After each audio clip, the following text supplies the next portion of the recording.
Have you ever stopped and asked yourself, who am I really? Not just my name or what I do, but the real me deep inside. What if everything you think about yourself is just a story that your brain is telling you? In this video, we'll look at the idea that our sense of self may not be a fixed thing at all. It might be more like a story or process that's always changing. Imagine you wake up one day and you forget everything about your past, your memories, your likes, and even your habits. Who would you be then? This idea might seem strange or even scary, but many people, from ancient thinkers to modern scientists, have wondered about the true nature of the self. They ask, what if the person we think we are is not really one solid being? This question is the heart of our discussion. How the brain creates a sense of self. Brain is very powerful, but it does not have one single spot where you live. Instead, many parts of the brain work together to create the feeling of being a person. Think of it like a team where each part plays its own role. Memory, emotions, thoughts, and feelings, they all join in to form what you believe is you. Scientists have studied people who had part of their brain called the corpus callosum cut. This cut separates the left and the right side from the brain, really pulling it apart. In some cases, these people show different ideas or actions on each side of their brain, which tells us that the idea of one complete self may just be a mix of different parts that sometimes act different from one each other. When you think about who you are, remember that it's not single, it's not an unchanging thing. Instead, it's like a collection of many parts working together, sometimes in harmony, sometimes in conflict.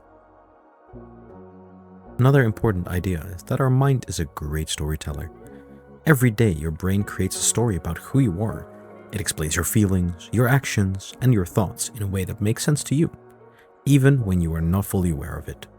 Your brain is busy putting together this story at all times. In some experiments, scientists have shown that your brain can make decisions before you're even aware of them.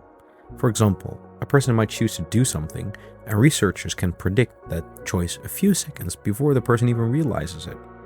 This means that what you think is a decision made by your conscious self might actually be started by your subconscious mind. So if our choices are already decided by our brain, then the idea that a self is in charge of making decisions might just be part of the story. The self that you feel is simply the storyteller. It's not a real separate decision maker. Ideas from the East, the no-self concept. Long ago, people in Eastern traditions like Buddhism had a similar idea. They believed there is no permanent self. In Buddhism, the idea is called anatta, which means no self. This teaching says that there is no fixed soul or unchanging identity inside us. Instead, you're more like a river that is always flowing. The river looks like one thing, but every moment it's made of different water. Scottish philosopher David Hume thought about it in a similar way. When he looked inside himself, he did not see one clear vision of himself. He only saw a series of quick thoughts and feelings that came and that went.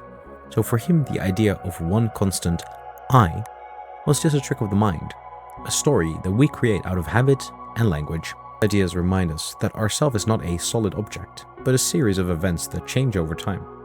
What does this mean for you?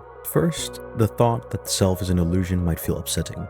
If there's no fixed self, does that mean that nothing matters? Nothing at all? Realizing that you're always changing can actually be a very freeing idea. It gives you freedom to grow. If you know that your identity is not set in stone, then your past does not define you. You're not trapped by old mistakes or habits.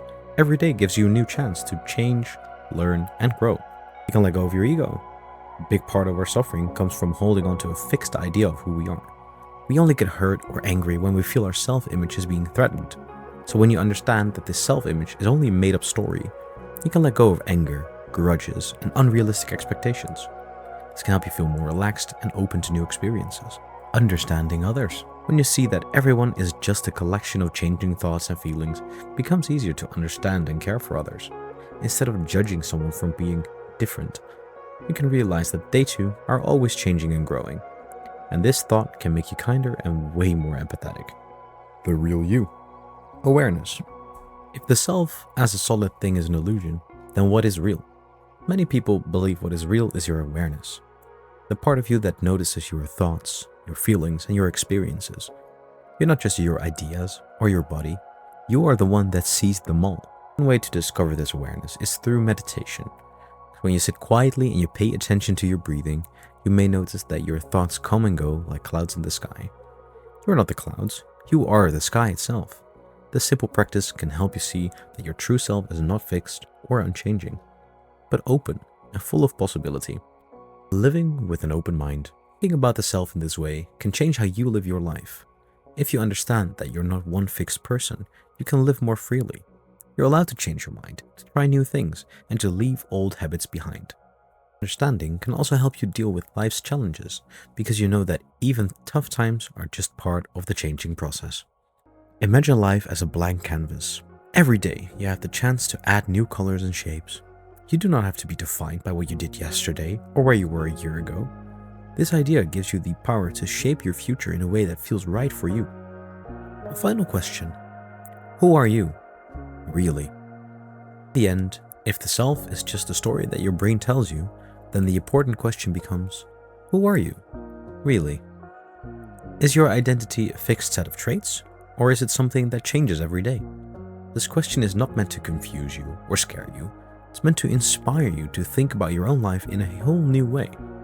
Every time you face a tough decision or you feel stuck, remember that you have the power to change your story. Your identity is not a prison, but a journey. And each moment is a chance to learn something new, to be kinder, and to open your mind to the endless possibility of who you might become. So to conclude, the idea that the self is an illusion might seem strange, but it can be freeing. It shows us that we're not limited by a fixed identity. Instead, we're like a flowing river, always changing and full of potential. This thought encourages us to live in the present, to let go of old patterns, and to be open to new ideas. So ask yourself once more, who are you, really? Not just the face you show the world, but the deep awareness that sees every thought and feeling as it comes. Embrace that openness. Know that you have the freedom to change, to grow, and to write your own story every single day. But thank you for taking this journey into the nature of the self. If these ideas make you think, share your thoughts and experiences. Thoughts are part of the ever-changing story of who you are. And remember, the journey to truly understand yourself is something that lasts a lifetime. It's always growing and it's always changing. Cheers.